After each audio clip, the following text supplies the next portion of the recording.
Politicians love to promise that they are guardians of your prosperity. They advertise stability, growth, and opportunity as if they were products on a shelf.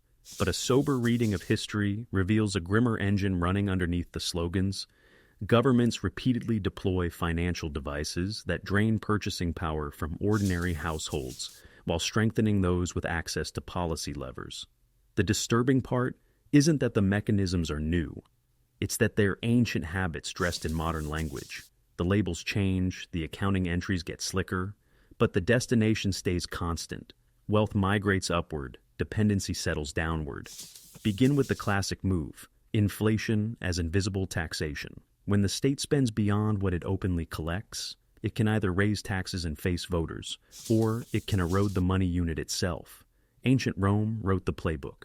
Under military stress in the 3rd century, emperors clipped the silver content of the denarius until a coin once trusted, as money became a mostly base metal disc with a cosmetic sheen. Prices jumped, pay lagged, and savings melted. Nothing needed to be voted on. The tax was collected through the marketplace as every coin bought less. The modern version doesn't require mints and anvils. Central banks expand balance sheets, auctions roll over debt, and the same effect arrives through spreadsheets rather than smelting. The surface narrative says stimulus. The lived experience says my paycheck doesn't go as far. By the way, if you love money, subscribe to the channel and give it a like. Now let's continue. Medieval rulers added another durable tool, compulsory loans. Kings in England, France, and Spain routinely pressed merchants and guilds to extend credit to the crown. Declining was costly fines, seizures, or charges of disloyalty. Repayment, if it happened, arrived late and lighter. The language appealed to duty and national survival. The mechanism was forced transfer. Capital that might have financed trade or innovation was redirected to courts and campaigns. The trick endured for centuries because it dressed coercion in the costume of patriotism.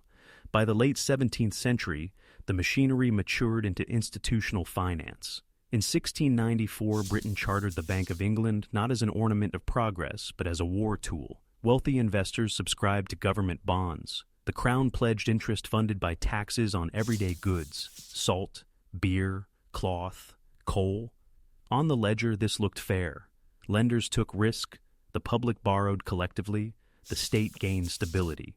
In practice, the arrangement converted future tax streams into reliable coupons for bondholders, while ordinary consumers shouldered the bill at the market stall. The safest asset in the world became a promise from taxpayers. The returns flowed to those with spare capital to lend.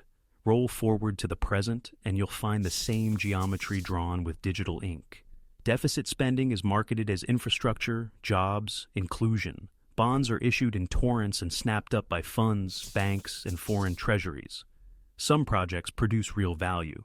Many flows, however, settle in defense contracts, corporate subsidies, opaque programs, and rescue packages. When the debt must be serviced, the knife rarely cuts the privileges of those near power. Instead, governments raise broad taxes, trim social promises, or allow the currency to thin. The sales pitch says, for the people. The payment plan arrives on their pay stubs and utility bills. The 2008 crisis turned this pattern into a highlight reel. Institutions leveraged fragile assets, packed mortgages into complex bundles, and drove the engine toward collapse. When it broke, the bill was distributed to the public through bailouts and emergency facilities. The survivors, often the architects of the risk, consolidated the industry and resumed collecting fees. Losses were socialized, gains returned to private ledgers. The justification was that the system had to be saved. It was, especially for the players most entangled with it. Pension and retirement systems add a generational version of the same move. Workers contribute for decades under the promise that their future selves will be supported. Yet contributions are frequently spent immediately, replaced by internal IOUs or political promises that depend on future growth and demographics. When populations age and ratios invert, reform arrives. Later retirement, leaner benefits, and payouts eroded by inflation. The fund turns out to be a pipeline from tomorrow's taxpayers to yesterday's commitments, and the math breaks when the pipeline narrows. If there is a unifying element across all these tricks, it is linguistic anesthesia. Inflation is marketed as economic heat, or soft landing. Forced finance becomes patriotic participation. Expanding debt is investment. Bailouts are stability operations. Pension trims are sustainability adjustments. The terms are technical enough to sound responsible and gentle enough to mute anger. Without historical literacy, citizens misread recurring patterns as isolated events. In recent decades, the STAR technique has been quantitative easing. Before 2008, most people had never heard of it. After the crash, central banks purchased government bonds and mortgage securities with money created on their screens. The stated aim was to stabilize credit and prevent deflation. It worked on its own terms. Borrowing costs fell and asset prices surged. But ownership of financial assets is heavily skewed. If you held equities, prime property, or long-duration bonds, you rode a rising tide. If your wealth lived mostly in wages, your personal tide stayed low while rent, tuition, and groceries climbed. The program rescued the scaffolding of the financial system while widening the distance between asset owners and wage earners. Stealth taxation operates alongside. Headline rates might stay flat, but bracket creep nudges more income into higher tax bands as nominal wages rise. Fees bloom where taxes cannot. Permits, licenses, utility surcharges, value added and sales taxes skim every transaction. Above all sits persistent inflation, which trims the real value of your savings and the real cost of the government's debt at the same time. Citizens feel poorer without a bill ever appearing in the mail. Then there is regulatory capture, the art of shaping the rulebook to fit incumbents. The sales pitch says protection. The implementation says barrier. Railroads wrote the rules in the 19th century. Oil and heavy industry tuned them in the 20th. Finance and technology refine them today. Compliance grows so costly and complex that only giants can carry it. Upstarts drown in paperwork. Consumers inherit fewer choices at higher prices. Capture is rarely a cartoon bribe. Its advisory panels, staffed by alumni, revolving doors, and footnote-sized changes that tilt fields by degrees. War finance compresses all of these dynamics into one narrative arc. Bonds are sold as duty and sacrifice. Citizens support their countries. Institutions lock in predictable returns backed by taxes yet to be collected. In the 21st century, prolonged conflicts were funded through debt that boosted defense revenue and bondholder income, while the public inherited the compounding interest. Wars are announced as temporary emergencies. Their financing echoes through generations. Complexity functions as armor. Tax codes stretch to thousands of pages. Budget bills stack into bricks of acronyms. Financial products add layers until even seasoned professionals trade glossaries. In Rome, the lie was palpable, a lighter coin in your palm. Today, the debasement hides in balance sheets and models. If the average voter cannot trace the flow of funds, the transfer proceeds without resistance. Why emphasize this now? Because the tempo has increased. Global shocks have normalized emergency measures. Debt piles have grown taller. When markets wobble, the first instinct is rescue. When budgets tighten, the first tool is monetary accommodation. The consequences are diffuse and delayed. The beneficiaries are concentrated and immediate.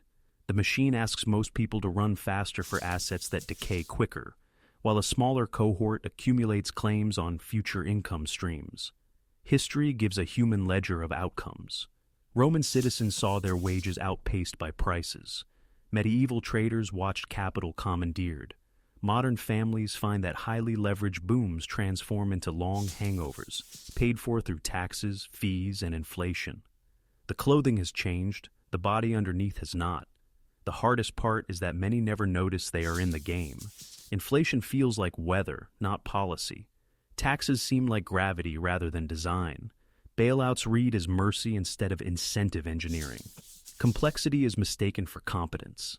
That collective unawareness is the master trick, because a public that doesn't study incentives will keep endorsing them. So, what do you do with this knowledge? Start by interrogating narratives. Whenever stimulus is announced, ask who touches the money first and who absorbs the risk last.